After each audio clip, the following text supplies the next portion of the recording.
임재와 하나님의 질서라는 제목으로 같이 은혜 나누길 원합니다.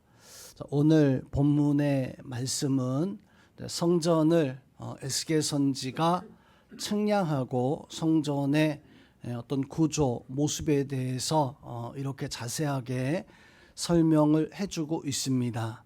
그런데 이 성전은 실제로 존재했었던 솔로몬 성전이나 아니면 하나님이 장차 이제 회복하게 하실 수룹바벨 성전을 직접 보여주고 이 에스겔 선지가 그 모습을 오늘 말씀 속에서 우리에게 증거해 주었던 게 아니라 이 성전은 환상 속에서 보았었던 성전이었습니다. 즉 실제로 존재했던 성전이 아니라 에스겔이 꿈 같은 환상 속에 보았던 것들을 이제 오늘 말씀 속에서 증거해 주고 있는데, 참 놀라운 사실은 우리 성전에 대해서 에스겔 선지가 말씀하면서 그 벽의 두께, 각 방의 넓이나 또 방의 모습들이나 환상 속에서 보았던 것이면 큰 성전을 봤다, 그 성전에 성소가 있고 그 성전 안에는 또 지성소가 있었다, 이렇게 간략하게 환상에서 본 거니까요. 우리가 어떤 꿈속에서 본 집을 오늘 이렇게 실제적인 치수나 넓이나 어떤 규격들을 이야기하면서 꿈의 내용을 말하지 않을 겁니다. 마치 우리 성전의 이 모습은 실제로 존재하는 성전의 설계도를 우리에게 말씀을 해주고 있는 것처럼 자세하게 그 성전에 대해서 표현해 주고 있습니다. 이 성전을 이렇게 표현해 주고 있는 것은 실제적으로 에스겔 선지에게 또 백성들에게 하나님이 이런 성전을 지으라, 이런 성전을 회복하라 라고 하는 그런 어떤 명령이라기보다는 여기에는 하나님의 놀라운 어떤 은유적, 비유적 말씀이 포함이 되어져 있습니다. 그리고 이 말씀의 내용에서 우리가 느낄 수 있는 것, 여러 가지 것들이 있는데, 그 중에서는 오늘 말씀을 이렇게 보면서 하나님의 거룩하심을 성전에서 말씀만 읽어보아도 느낄 수 있는 게, 오늘 성전에서 보여지는 모습들, 성전에서 느끼는 그 모양들, 성전에서 이렇게 만들어지는 모습들을 통해서 하나님의 거룩함의 모습을 볼 수가 있습니다. 오늘 우리는 신앙생활하면서 또 우리 살아가면서 모든 사람들이 삶의 중심이 되는 곳이 항상 있습니다. 보통은 사람들이 집을 중심으로 해서 살아가게 되어집니다. 그래서 직장을 구해도 집 가까운 데에서 구하거나, 혹은 직장이 먼저 정해지면 내 살 집을 중심 센터에 놓고 자녀들도 그 근처의 학교에, 또 생활 터전도 아무리 좋은 것이 저 멀리 있다 할지라도 그냥 내 가까운 곳에서 어떤 의식주나 이러한 것들을 해결을 합니다. 그것은 내 집이 우리 삶의 중심이 되기 때문에 그래요. 그래서 그 집에서 남편, 아내, 자녀들이 집에서 살아가게 되어지는 것은 그 집이 사람들의 삶의 중심이 되기 때문입니다. 그러면 우리에게 신앙도 우리의 중심이 있어야 되는데, 그 신앙의 중심은 다른 것이 아니라 바로 하나님의 성전, 하나님의 교회가 우리의 신앙의 중심 되어져야 됩니다. 여러분이 어디를 가든지 간에 우리가 크리스찬이라면 우리는 성전이 여러분의 신앙의 중심이 되어지고 교회가 여러분의 신앙의 중심이 되어져야 되는데, 바로 그 성전에서 또 그 교회에서 여러분이 기도하고 예배하는 것을 통해서 성전이 중심되어져야 되는 이유가, 그것이 무엇입니까? 바로 그곳은 하나님을 만날 수 있는 장소이고 내가 하나님 앞에 예배할 수 있는 장소이기 때문입니다.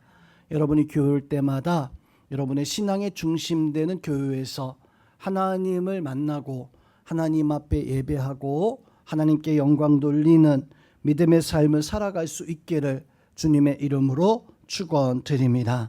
자, 그래서 오늘 하나님께서 에스겔 선지자에게 보여주고 있는 것은 오늘 분명히 오늘 말씀 속에서 증거해 주고 있는 것은 우리의 신앙의 중심이 바로 하나님이다. 하나님의 역사고 그 하나님이 계신 곳 바로 성전이 우리가 신앙생활의 중심이다. 자, 그럼 성도 여러분, 왜 성전이, 왜 교회가 우리 신앙의 중심이 되어지는 걸까요? 자, 먼저 오늘 말씀을 가만히 보면서, 자, 우리는 오늘 이 말씀 보면서 너무 치수나 또 방이나 어떤 이런 모습들이 많이 나오다 보니까 잘 이 모습이 드러나지 않아요. 성전 건축하면서 우리 현장 소장님이나 아니면 감리하시는 분들이나 아니면 우리 장은혜 집사님이나 말로 이렇게 하다 보면 이게 잘 이해가 가지 않습니다. 그래서 어떤 회의하거나 그러면은 도면을 펼쳐놓고 도면에서 이거는 이런 모습입니다.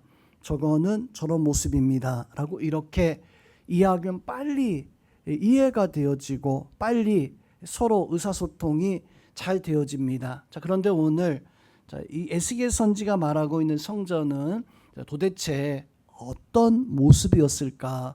자, 이 말씀을 우리가 잘 살펴보아도 언뜻 어떤 모양인가라고 하는 것이 드러나 있지 않아요. 근데 이 모습은 어떤 모습이냐면 저도 잘 모르겠습니다. 그런데 오늘 이 말씀을 주석을 보면 어떻게 이렇게 풀이되어져 있냐면 넓은 곳에서부터 가운데 지성소를 향해서 넓은 모양에서 점점 지성소로 나아가는 에스겔의 그 모습에 대해서 말씀을 해주고 있다라고 이렇게 증거해주고 있습니다. 그래서 오늘 말씀 1절 말씀에서 보면 첫 번째로 그 문을 측량하니 문이 나옵니다. 그리고 나서 2절 말씀에서 보면 그가 성소를 측량하니, 두 번째로 문을 측량한 다음에 두 번째 측량했던 것이 성소를 측량했다. 그리고 세 번째 4절 말씀에서 보니까 내전을 측량하니 그 지성소의 크기에 대해서 말씀을 해주고 있습니다. 자, 이 말씀을 통해서 우리가 바로 볼 수 있는 것은 에스겔 선지는 하나님의 지성소를 향해서 성전의 크기를 측량하며 들어가고 있었다라고 하는 사실을 우리 말씀 속에서 우리에게 증거해 주고 있습니다. 자, 여기서 측량한다. 자, 측량하는데 누가 측량하냐면 1절 말씀을 보세요. 그가 나를 데리고 성전에 이르러, 또 3절 말씀에서 보니까 그가 안으로 들어가서, 또 4절 말씀에서 보니까 그가 내전을 측량하니, 여기서 에스겔 선지가 직접 성전의 벽이나 성전의 크기를 측량했던 것이 아니라 그가 측량하고 그가 안으로 들어갔다라고 이렇게 말씀을 해주고 있습니다. 즉 에스겔 선지는 그라고 하는 분이 측량하면서 들어가는 것을 이렇게 보면서 그 안으로 점점 들어갔던 거예요. 그래서 이 말씀 속에서 의미해 주고 있는 것이 무엇이냐면 바로 하나님, 예수님, 성령 하나님께서 에스겔 선지를 측량했다라고 하는 것은 하나님이 이 에스겔 선지를 인도해 나가는 이런 모습을 보여주고 있습니다.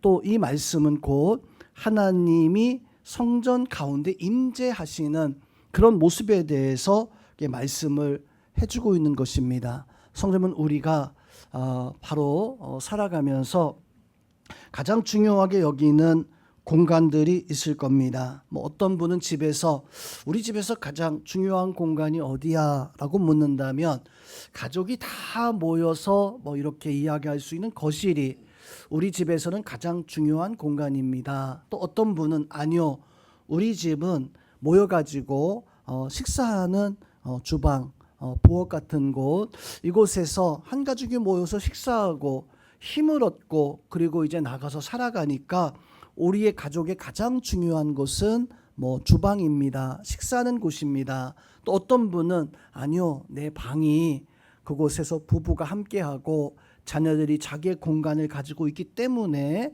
가장 중요한 곳은 바로 방이 가장 중요한 곳일 것입니다. 아마 제가 물어보면 다 그렇게 각기 나름대로 대답을 할 것입니다. 근데 성도 여러분, 하나님의 성전에서 가장 중요한 곳이 어딜까요?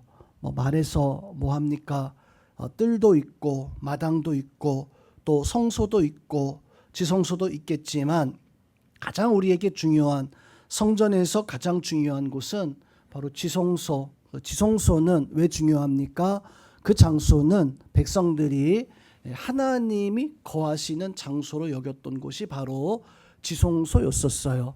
하나님을 만나는 곳이 바로 지성소였습니다. 그런데 하나님은 오늘 에스겔 선지를 데리고 지성소로 나아가게 되어집니다. 지성소로 나아가서 에스겔 선지에게 하나님이 보여주시는 것, 그리고 오늘 이 말씀 통해서 우리가 성전, 교회에서 느껴야 되는 것이 그것이 무엇인가. 우리가 일주일에 어떤 경우는 매일같이 또 예배 시간 나와서 하나님 앞에 예배 드리고 있는데 왜 우리가 교회 와서 왜 이곳에서 예배 드리고 있습니까?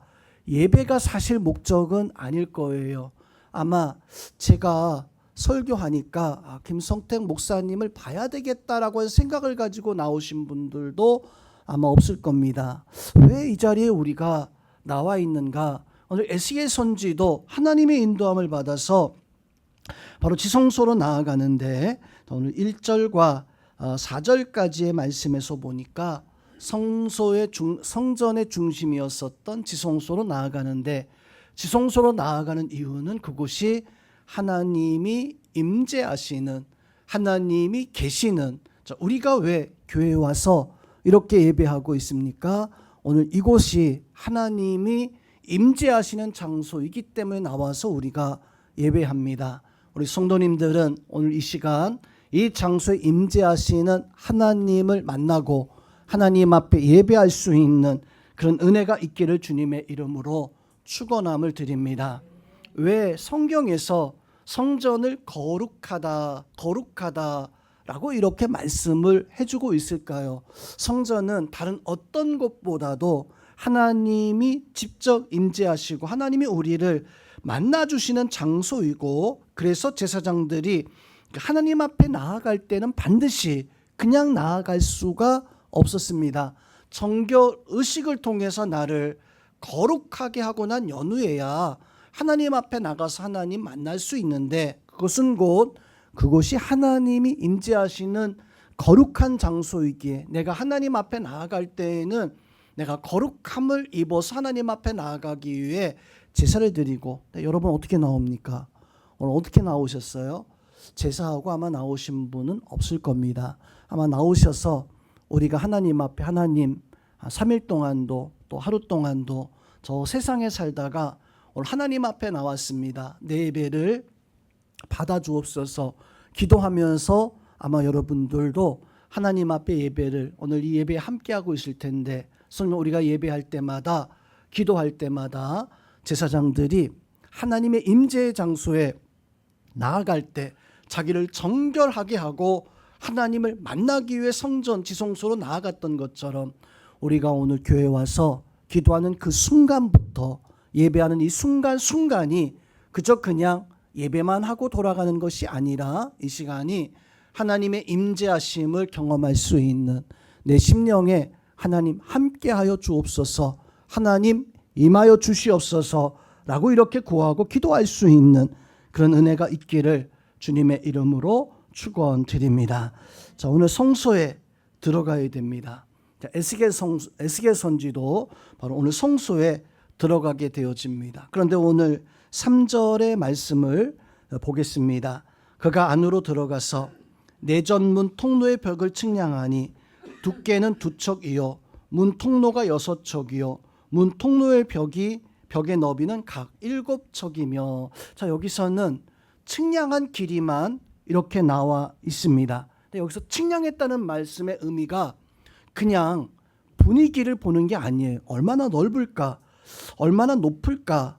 얼마나 화려할까? 이 크기가 어느 정도 이거를 측량한 게 아니라 성도님이 여기서 측량했다라고 하는 것의 이 영적, 신앙적인 성경에서 말씀하고 있는 그 의미는 분위기를 말씀하고 있는 것이 아니라 오늘 여기서 말씀한 것은 하나님이 이곳에 거하시는 모습을 측량한다. 이 길이가, 넓이가, 높이가 얼마나 되어진다라고 하는 것은 거기에 하나님의 영광, 하나님의 그 임재가 임하고 있다라고 하는 사실을 오늘 에스겔 선지를 통해서 우리에게 표현해 주고 있는 거예요. 근데 단지 길이만 이야기하는 게 아니라 이거 어떤 곳이다, 얼마나 영광스러운 곳이다라고 하는 것을 표현해 주고 있는 거예요. 출애굽기 3장 5절 말씀에서 보면 모세가 광야에서 하나님을 만나게 되어지는데 그때 모세가 떨기나무가 불타는 모습을 보면서 멀리서 불이 났는데 타지 않는 거예요. 그래서 참 신기해가지고 이상해서 그 자리로 가까이 나아가게 되어집니다. 가까이 나아갔을 때 하나님 모세에게 출애굽기 3장 5절 말씀에서 보면 이런 말씀을 하세요. 내가 선 곳은 거룩한 땅이니 내 발에서 신을 벗으라. 자, 성도 여러분, 자, 모세가 보았던 것은 그냥 떨기나무였었어요. 불타고 있었던. 자, 그것은 분위기를 말하는 게 아닙니다. 어떤 신기한 모습을 말씀해 주고 있는 것이 아니에요. 하나님께서 모세에게 들려주었던 말씀, 내가 선 곳은 거룩한 땅이다. 자, 이 분위기를 보고 신기한 땅이다, 그게 아니라 모세야, 이곳은 하나님이 임재하시는 땅이니까 너는 이곳에서 신발을 벗으라. 무슨 표현입니까? 좀 그런 곳이니까 너 격식을 좀 갖춰라, 신발을 벗어라, 그런 의미가 사실 결코 아니고 그 말씀 속에서 하나님께서 이 모세에게 또 오늘 성전을 측량하는 하나님의 모습을 통해서 우리에게 말씀해 주고 있는 것은 거기에 하나님이 계신다, 하나님이 너와 함께 하신다, 이 자리는 하나님이 거하는 장소이다. 성도님, 우리가 교회 나와서 신앙생활하면서 성도님들은 교회 분위기를 많이 봅니다. 오늘 예배 분위기가 어떻게, 찬송할 때 그 찬송이 어땠는가, 목사님 설교를 들었는데 설교의 말씀이 오늘 어땠는가, 그리고 그 분위기를 보고 야, 오늘 예배가 참 너무너무 좋았어 라고 이렇게 평가하기도 하고, 또 어떤 경우에는 오늘 예배 분위기가 좀 많이 좀 가라앉은 것 같아, 오늘 날씨가 더워서, 날씨가 뭐 어때서 사람들이 좀 덜 왔나, 사람들이 좀 없었나, 오늘 예배 분위기가, 우리는 예배 분위기를 어디에서 파악하냐면 찬송을 어떤 찬송을 했는가, 기도할 때 그 기도가 얼마나 내 마음에 어떤 감동 주는 그런 기도였었는가, 목사님 설교가 오늘 얼마나 재미있고 얼마나 영적이고 어떤 그런 것들을 가지고 분위기를 파악합니다. 근데 오늘 에스겔 선지를 통해서 우리에게 또 모세가 거룩한 땅에서 신발을 벗은 그 모습 속에서 하나님이 우리에게 증거해 주는 것은 여기는 하나님이 임재하시는 장소이다. 그래서 그 하나님의 임재하심을 통해 가지고 우리가 깨닫고 알아야 되는 것이 무엇입니까? 그것은 분위기가 중요한 게 아니라 내가 하나님을 만나는, 하나님 앞에 예배하는, 오늘 하나님 앞에 오늘 이 자리에 나왔으니까 여러분들이 오늘 예배의 분위기를 보는 것이 아니라 내가 하나님의 임재를 경험하고 하나님의 역사 속에 설 수 있는 그런 은혜가 있기를 주님의 이름으로 축원함을 드립니다. 자, 그래서 우리가 하나님의 임재하심을 알게 되어지면 내가 그 예배 자체가 내 삶의 변화를 이끌어주고 내 삶을 통해서, 나의 변화를 통해서 성도 여러분, 우리는 하나님 앞에 조금 더 가까이 나아갈 수 있습니다. 어떻게 해서 우리가 하나님 앞에 가까이 나아갈 수 있는가? 그 예배 가운데 하나님을 만나는 사람이 바로 예배 가운데 하나님 앞에 나아갈 수 있고, 하나님의 거룩함을 입어서 하나님의 임재가 나의 가운데 임하게 되어졌을 때 내가, 성도 여러분, 내 마음이, 내 삶의 모습이, 내 신앙의 역사가 하나님 앞에 달라지고 변화되어질 수 있는 그런 은혜와 역사가 여러분 가운데 있기를 주님의 이름으로 부탁을 드립니다. 자, 오늘 하나님이 나에게 아마 묻고 있을 거예요. 에스겔아, 이 크기가 얼마냐라고 이렇게 크기를 물었을 때 에스겔이 그 측량하는 그 치수를 말씀하고 있는 것처럼 하나님 우리에게 아무개 성도야, 내가 지금 하나님의 임재를 느끼고 있느냐? 너 오늘 예배할 때 하나님을 만나고 있느냐? 예배는 성도 여러분, 예배 이 분위기가 중요한 게 아니라 하나님을 만나러 온 시간입니다. 이 시간 하나님을 만나는 시간, 예수 그리스도의 이름 앞에 기도하고 그 기도를 통해서 응답받을 수 있는 하나님의 임재가 거룩하심이 우리 가운데 있을 때 그 예배가 살고 그 심령이 살아날 수 있는 그런 은혜와 역사가 성도들 가운데 있기를 주님의 이름으로 축원드립니다. 자, 또 한 가지, 자, 오늘 말씀에서 하나님이 성전의 환상에 대해서 말씀할 때 왜 하나님은 그 측량하는 치수와 벽의 두께 같은 것들을 이렇게 상세하게 말씀을 해주고 있을까요? 교회는요, 성전은요, 그냥 교회 모양만 있다고, 성전 모양만 있다고 되어지는 것이 아닙니다. 자, 오늘 그 치수나 이런 크기를 말씀해 주고 있는 것은 한 가지는 성전의 거룩함을 표현하는 것이라 그랬어요. 하나님의 인재하심을 표현하는 그런 모습이라 그랬어요. 또 한 가지는 오늘 성전의 이 구조들을 통해 가지고 말씀해 주고 있는 것은 하나님의 교회, 하나님의 역사는 질서와 계획과 하나님의 섭리가 분명하다라고 하는 하나님의 약속은요, 성도면 절대 두리뭉술하게 갑자기 이루어지는 것이 아니라 오늘 에스겔 선지를 통해서 성전을 보여주고 계시는 하나님의 그 역사는, 하나님은 질서가 있고 하나님은 계획이 있는, 하나님 태초의 창조 때 아담과 하와가 죄를 범하였을 때 하나님은 이 땅에 이미 예수 그리스도를 보내시고 예수 그리스도를 십자가에 못 박혀 죽게 하시면서 우리를 구원하실 계획과 약속을, 그래서 하나님은 믿음의 조상 아브라함을 택하였고 다윗을 택하였고, 그래서 예수님이 이 땅에 오셨을 때 하나님의 질서와 계획대로 이 땅에 오신 예수님을 마태복음에서 뭐라고 말씀합니까? 아브라함과 다윗의 자손 예수 그리스도의 세계라라고 이렇게 말씀하면서 하나님의 철저한 구속의 계획에 대해서 말씀을 해주고 있습니다. 자, 그리고 오늘 말씀에서 보면 하나님이 어떤 질서를 가지고 있는가, 오늘 말씀에서 보니까 벽의 두께가 6척, 7척 이렇게 말씀을 해주고 있습니다.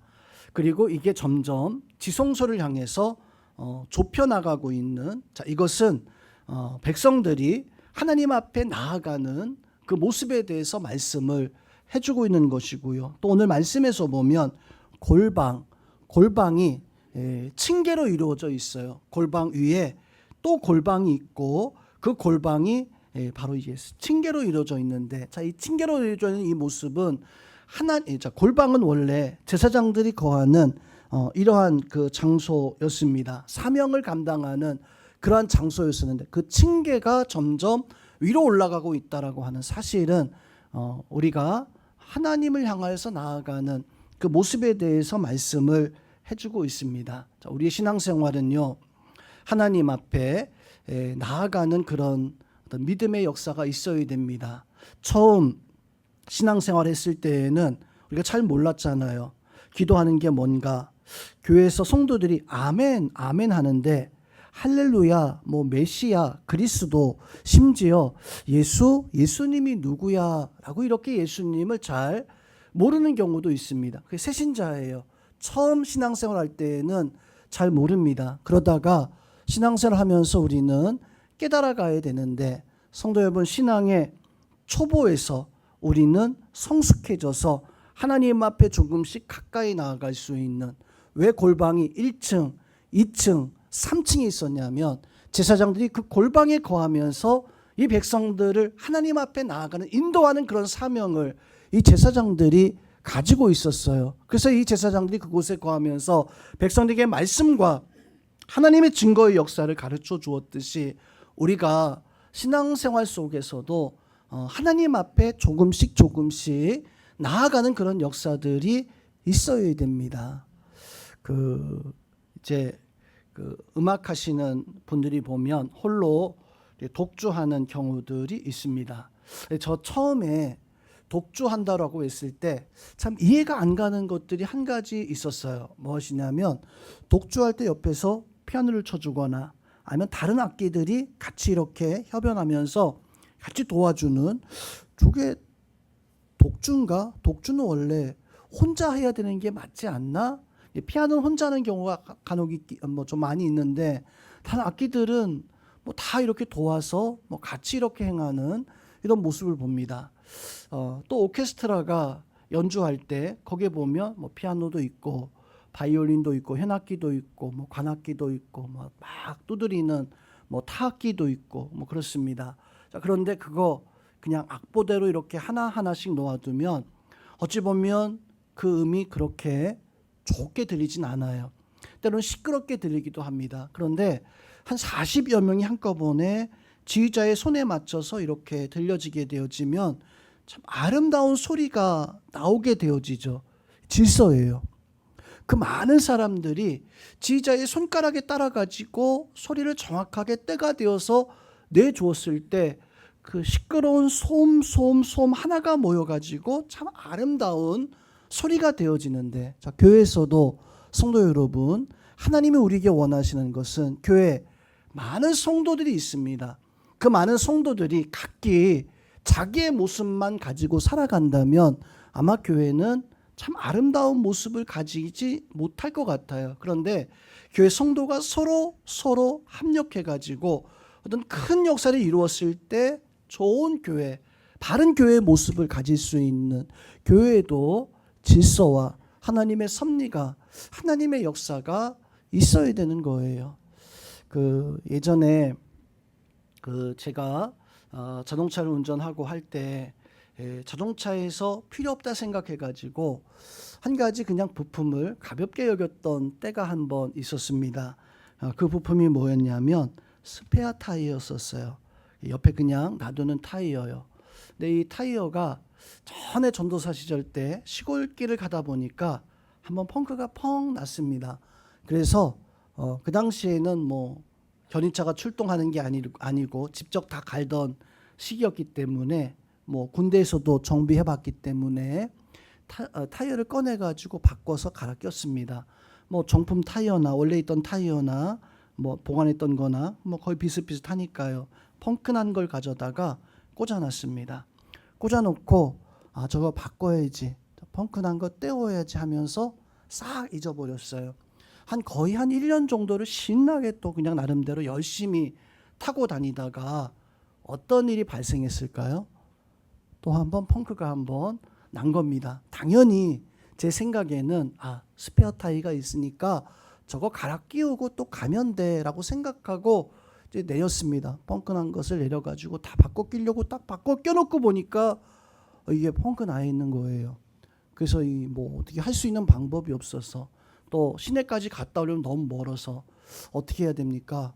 지나가는 차들 붙들려고 막 손짓해도 세워지지 않아서 어쩔 수 없어가지고 그 타이어 굴리면서 이렇게 갔다 왔던, 그래도 시내가 가까워서 한 5km 정도 이렇게 굴려가지고 갔다 와서 펑크를 때웠던 시골이다 보니까 그런 경우가 있었어요.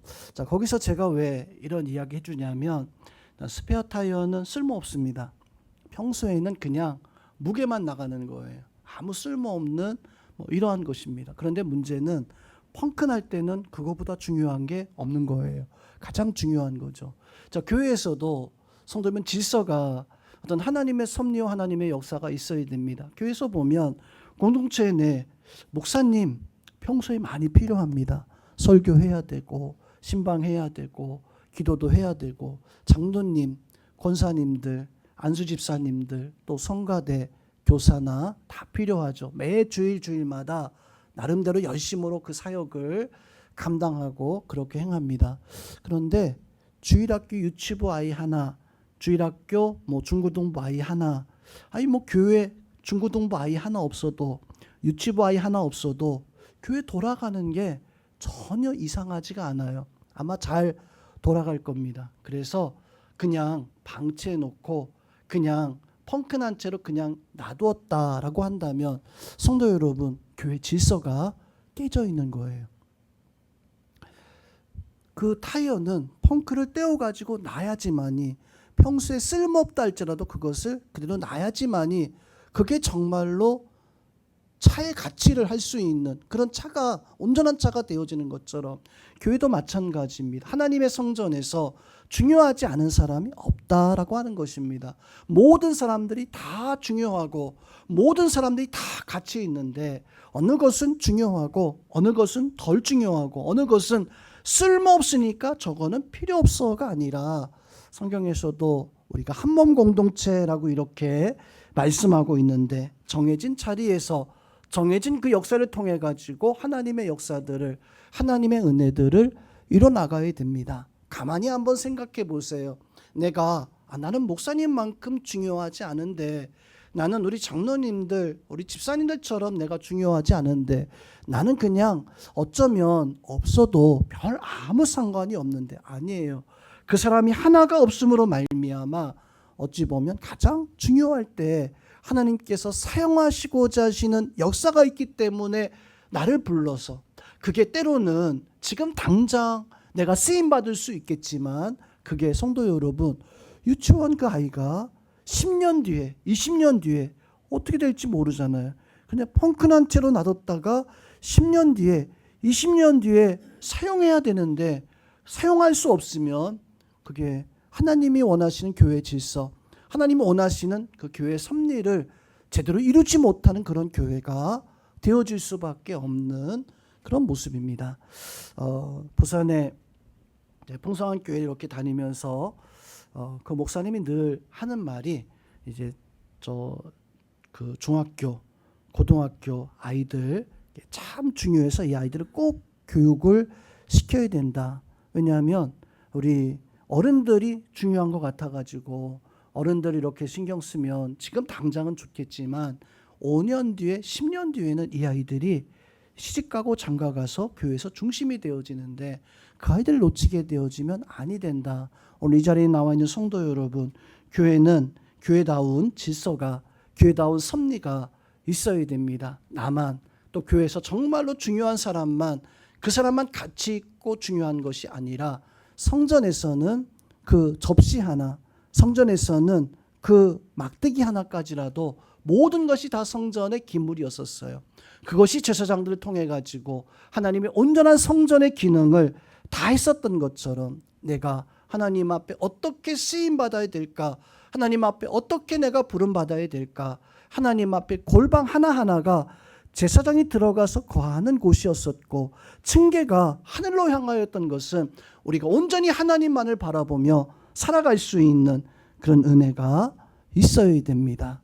우리 성도님들에게 하나님의 교회, 하나님의 질서가 있어야 되고 하나님의 교회, 하나님께서 원하시는 사람들을 세울 수 있는 그런 교회가 되어져야 됩니다.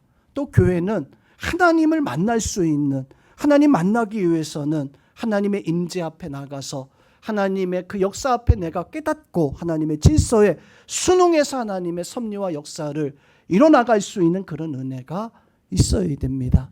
우리 성도님들 그런 은혜가 함께해서 여러분들이 하나님 앞에 귀하게 쓰임받을 수 있는 그런 은혜 역사들이 있기를 주님의 이름으로 축원드립니다. 오늘날 참 안타까운 것 한 가지가 바로 교회가 건강함이 교회가 질서가 많이 무너져 있는 이런 모습을 봅니다. 목회자의 권위가 떨어지거나 목회자의 권위를 좀 우습게 본다거나 아니면 성도들이 목회자가 성도들을 자기 뜻대로 그렇게 생각해버리는 어떤 이런 모습들 하나님께서는 교회 모든 성도들이 합력해서 어떤 하나님의 역사를 이뤄가길 원하십니다. 자, 가정에 어떤 한 아이가 불량한 아이예요. 불량한 어떤 모습으로 이 아이가 사고를 쳐서 뭐 어떤 죄를 지었다라고 했을 때 성도 여러분, 그 아이도 분명 잘못한 것은 있어서 그런 어떤 불량한 모습은 가지고 있겠지만 그 아이만의 탓일까요? 사실은 그 가정에서 바른 교육을 통해 가지고 바른 가정이 되어졌다면 아마도 좋은 가정이 되어졌을 겁니다. 오늘날 교회가 건강함을 많이 좀 상실해 가고 있는 우리 영혼교회는 혹시나 건강함을 상실해 가고 있다면 여러분들이 애쓰고 수고해서 잃어버린 건강을, 잃어버린 하나님의 그 진리를 온전히 회복해서 그래서 하나님이 정말로 기뻐할 수 있는 이런 교회가 될 수 있기를 주님의 이름으로 축원드립니다.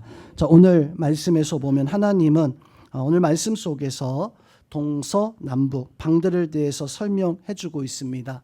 그리고 이 방들은 모두 다 한결같이 성소와 지성소와 연결이 되어져 있어요. 마치 강물이 산에서 흘러서 바다로 다 모이는 것처럼 성도들은 교회, 성전을 중심으로 해가지고 하나님 앞에 신앙생활을 해나갈 수 있는 그곳에 하나님의 임재하심이 있고 거기에 하나님이 나를 향하신 계획과 하나님이 나를 향하신 섭리가 있고 교회 안에는 하나님이 세우신 질서 속에 하나님의 역사를 하나님의 뜻을 이뤄나갈 수 있는 그런 은혜가 우리 가운데 있어야 됩니다. 우리 영혼교회가 하나님의 임재하심이 가득하고 하나님이 원하시는 선함의 질서가 있어서 하나님께서 정말로 이 마지막 때에 기뻐할 수 있는 그래서 한 영혼도 실망하거나 한 영혼도 낙심하지 않고 한 영혼도 하나님 앞에 헛되이 살아가는 것이 아니라 하나님 앞에 정말로 귀하게 모두가 합력해서 하나님의 역사들을 이뤄갈 수 있는 우리 교회, 우리 성도님들 다 되어질 수 있기를 주님의 이름으로 축원드립니다.